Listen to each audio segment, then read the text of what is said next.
Obviously, you had another rivalry game where it didn't work out with the team having difficulty here. Have you guys had any discussions with NC State about?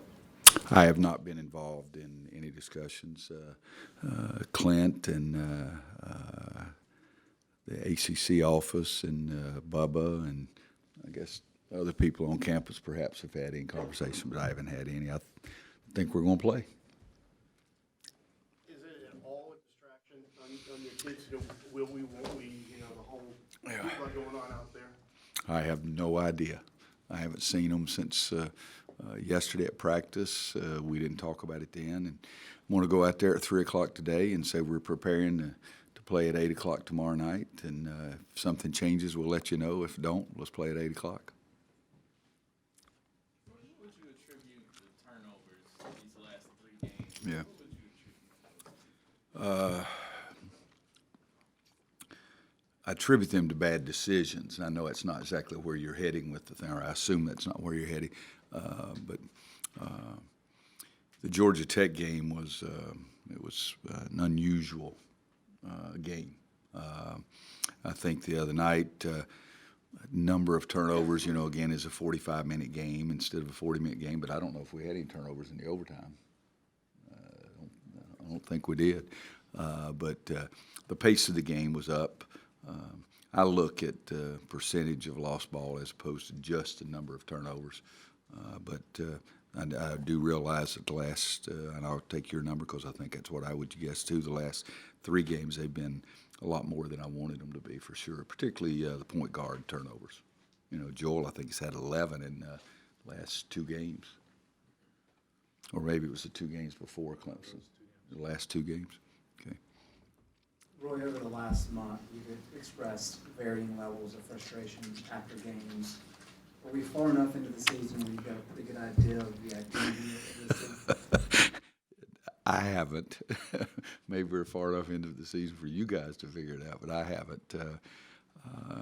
It's strange because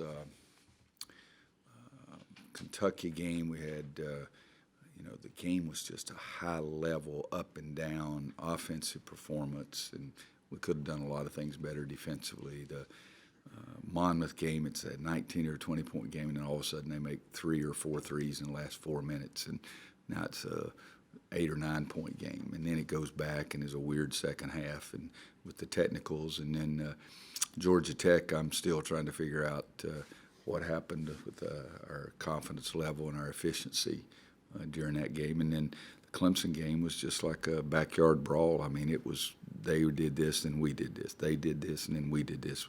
We withstood some runs of theirs, and they withstood some runs of ours, and it was in a much different game than we've played recently. And so they've all been different. But and then we went 2, I think it was 2 games without Joel, and then get him back in, and he played pretty well, but he didn't make any field goals, and then he made a bunch of field goals. And so the whole performance has been sort of unusual, and it hadn't been very smooth for us. So my answer is no, but maybe that's what I'm going to figure out later on is the makeup of the team. How much can the identity, wherever the identity is, how much can it change when Theo comes back? Oh, I think it will change, and how he performs, how many minutes have him in the game. He's such a effective player, but he's such a stat sheet stuffer. He does a lot of different things, and some of them are not positive. And so you got to say, okay, can I go with this and understand that that's game slippage. It hadn't been in the games all year. Can I go with that? And well, no, you can't. And so it's going to be a by the seat of your pants kind of decision about how much to play him. And then I think he'll be searching. It's not going to go out there and just be smooth sailing kind of thing. And I've had and have seen some of those games where a guy comes back first, and from other teams.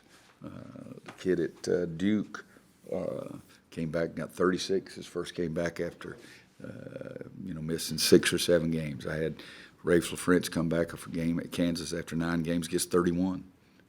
So and then we've had some games come back first game and they really, really struggle. And so I'm not really trying to figure out what it's going to be, because I don't want to plan for something that might not even be there. But I think the complexity and the chemistry of our team will change a great deal when Theo gets back into that complete rotation. Do you have any date on this situation? Right now, unless he screws it up at practice today, I'll play him tomorrow. How much has he been overdoing practice? Has he been fully? Well, it depends because the guy's last week it was nothing but half court when we did anything, and Doug's not in here to even remind me. But I think we completely released him to start going full court maybe the day before the before the Clemson game, or it might have been that we played them on Tuesday. So I think it was Monday, but it could have been Sunday. But he's been complete up and down a week, but he's been practicing probably 2 weeks. Coach, I know you don't mind, snatching it out of the game when he messes up.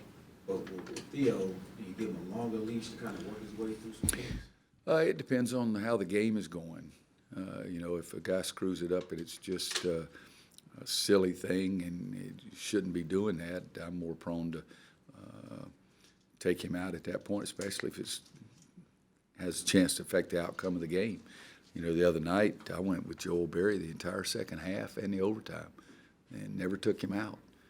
And because he's the guy that I wanted in there at that specific moment. So I've really never had a plan. And so, the other night I just felt like we needed Joel Berry in the game. Not anybody else. We needed Joel Berry. And that's the reason I stuck with him. And, gosh, I bet you I haven't done that 5 times in over 1,000 games. I know it's over 1,000 now.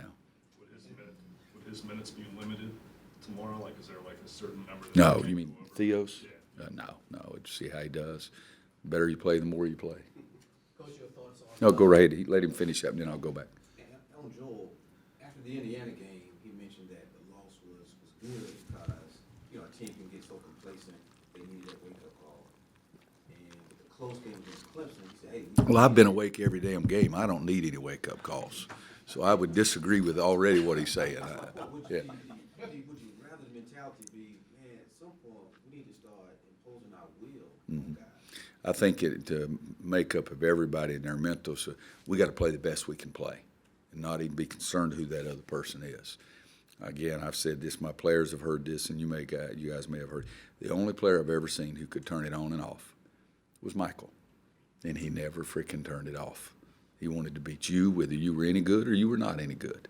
And so that's my whole philosophy there. And wake-up calls, I've been awake. I've been awake every game I've ever played in. I don't need somebody to slap me. I'm sorry, go ahead. Your thoughts on NC State's Dennis Smith? What's your thoughts on him when you see him on film, and what will you tell your guys on how to stop him? Well, my thoughts are that when I recruited him, I thought he had unbelievable potential. I thought he had a chance to be one of the best point guards I'd ever seen. And his early play at North Carolina State has made me feel that same way. Their entire team against Virginia Tech Wednesday night was about as impressive as I've seen. I mean, that team that I watched Wednesday night against Virginia Tech was better than Kentucky, was better than Indiana. It'll be the best team that we've played. And Dennis is just he doesn't really have any weaknesses as a point guard because he can shoot it. He can drive it to the basket and finish with his tremendous leaping ability. He can pass the ball. He can defend. He can take your ball away from you. He's got the whole package, and he's one of the premier point guards in our country already. When you're trying to defend him, what's the biggest thing you want to take away from him? I think you got to try to defend the total game because that's what he does. He's not just a shooter. He's not just a penetrator. So you can't say, okay, we got to stop his penetration, okay, because if you back up, he can shoot it in. I don't think you can say you got to stop his three-point shot because you get up on him, it goes by you. And we've fortunately have had a couple of guys like that as well. But I think you got to play the total defensive game, and you got to try to do everything in the whole package. You got to try to do a great job in every part of it. Kennedy had 10 offensive rebounds Tuesday, and as you mentioned after the game, a lot of them were his own misses. Is it just one of those nights, or has he got to do something different to be able to put it back in once he gets it? To be a premier player in this league, you can't go 5 for 14 as a big guy. And now you love 10 rebounds, and he made 2 great passes late in the game that he's got tremendous ability to see the floor and against the press and those kind of things that really help us. But, no, he's got to finish plays. And, it's easy for me to say explode up there instead of just tipping it, but you got to be able to do it out on the court. But, yeah, I like 10 offensive rebounds, but I'd like the 10 offensive rebounds to be when he was 10 for 14 because, he's getting offensive rebounds from some other possessions kind of thing. And he's just got to keep focusing on it. Because of the size, obviously Clemson's not as strong inside. NC State's got some big guys that can get, but how much more important is rebounding tomorrow than maybe it has been? You know me, I've always said it's not, if it's not the most important, it's in the top 2 or 3 for sure, but I think the board play is extremely important. I think finishing plays around the basket, not just the board play. I think we've got to finish plays around the basket and try to do a good job of hoping that they don't finish some of those plays around the basket. I mean, they shot 64% for the game the other night. I mean, that's 40 minutes against a very good Virginia Tech team. It's very good defensively, but they shot 64%. Roy, what's your earliest memory of Dennis Smith on a recruiting trip? Like, when did you first start hearing things? Oh, gosh, I saw Dennis play as a sophomore, I guess. I went down and saw him play in Fayetteville as a sophomore. Do you remember hearing like a big commotion about how good he might be? No, I don't listen to anybody. I really don't. They say somebody's a great player. I let it go in one ear and out the other. Then that's the reason I go see them.